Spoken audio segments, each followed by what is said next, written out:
Magandang araw po mga karilis. Nandito po tayo ngayon sa Line 2 Anonas Station at atin namang silipin ang subway station ng Anonas Station. Sa ngayon po ay nagki-clearing pa lang po dito at ongoing ang demolition job.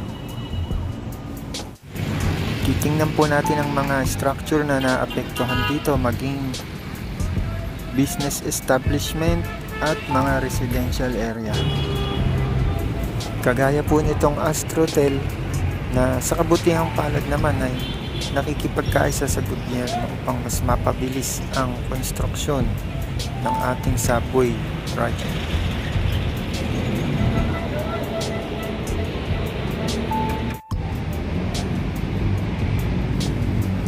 Ito at makikita natin ang ilang establishment na abandon na at mga natibag na parte ng mga building.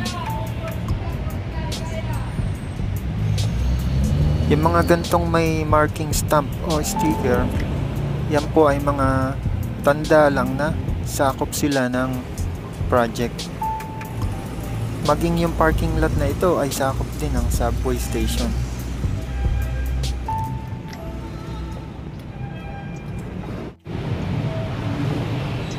Ang LRT2 Anonas Station po ay interconnected sa ating subway station na Anonas Station.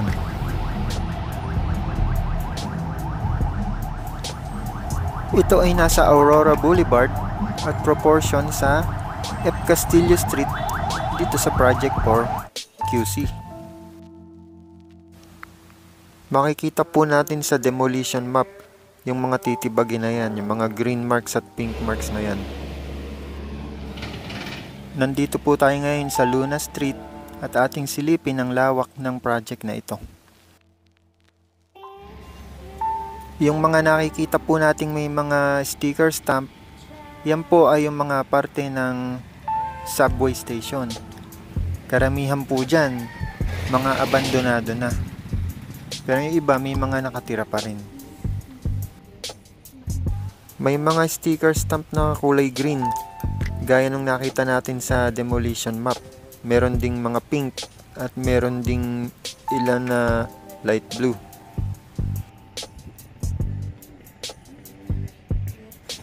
Gaya po ng bahay na to, mga abandonado na at mga tibag na.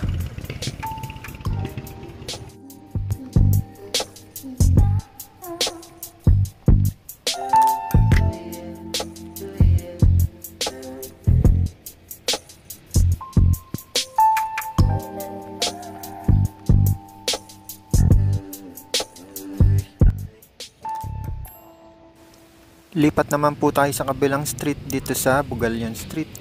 Ito ang dulong street na apektado ng station.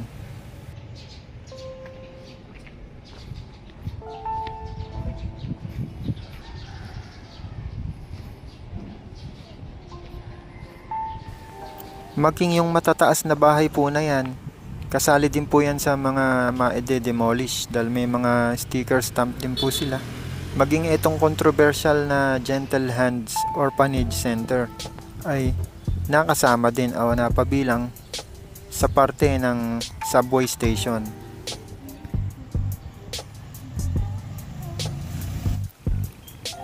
Papaliparan po natin ang drone mamaya yan upang makita natin ang aerial view ng sakop ng station ng Anonas.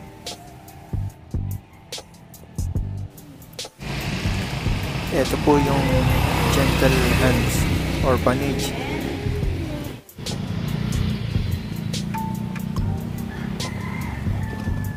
Ito yung Luna Street. At sa kabila niyan yung Bugalyon Street. Ito ang ilan sa mga building na abandon na dito sa corner ng Antonio Luna at F. Castillo Street.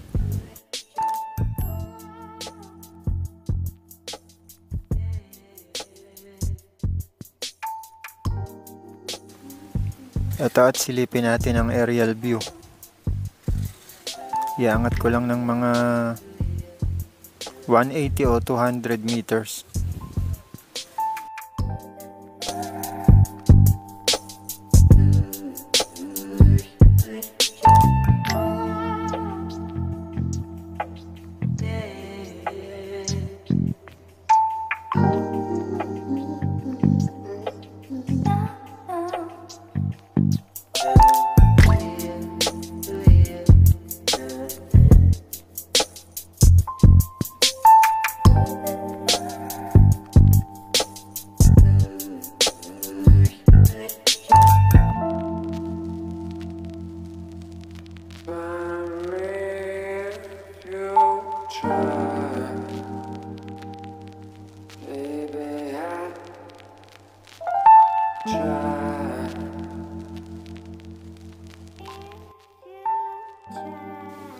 Ayun po ang Anonas Station ng LRT2 at ang Anonas LRT City Center at ang World City College. Napagitnaan po nila yung subway station ng Anonas.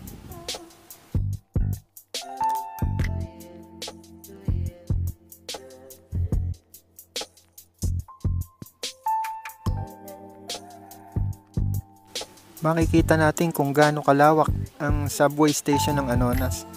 Maging yung parking lot na yan ay apektado rin. Itong mga street na to, ang mga nasasakupan din ng subway station. Yung box na yan, yan ang mismong sakop ng station. Maging mga paglalagyan ng mga equipment.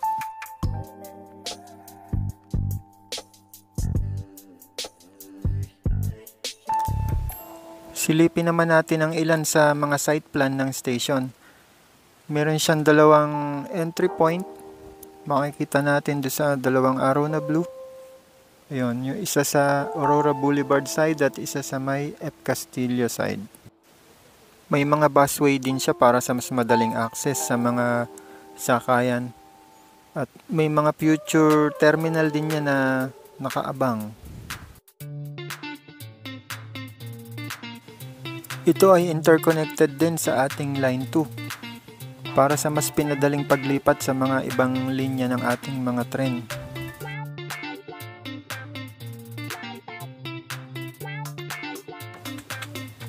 Ito naman yung sa may F. Castillo side, sa may Bugalyon Street. Pagkatapos naman ng Anonas Station sa Line 2, papuntang Katipunan ay para na rin tong subway. Dahil sa mala tunnel na guideway nito papuntang Santolan Station. Sabi nga ng ilan, subway feels itong Katipunan Station ng Line 2. Kaya naman parang na-experience mo na rin sumakay sa subway pagka napunta ka na sa Katipunan Station. Itong Metro Manila Subway o ang Line 9 ay ang kauna-unahan nating subway system.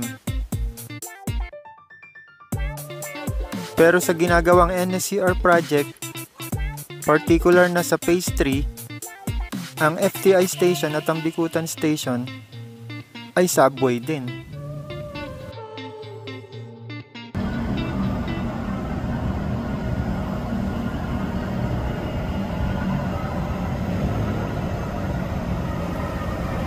Maging sa ating Line 3 ay meron ding subway system.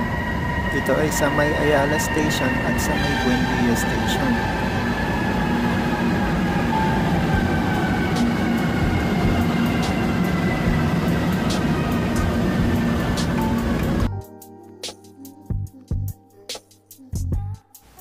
Ang Anona Station ay sakop ng Contract Package 103 na under kay Sumitomo Mitsui. Kasama sa scope niya ang Camp Aguinaldo Station. Doon ay nakapag-umpisa na sila at nagsidating na rin ang mga gagamitin nilang TBMs o ang tunnel boring machines.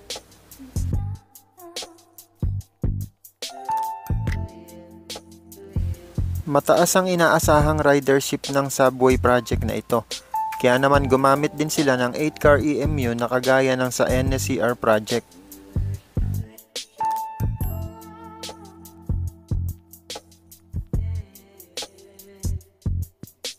Si Sumitomo Mitsui nga din pala ang humawak ng Contract Package 2 ng NSCR Project Phase 1.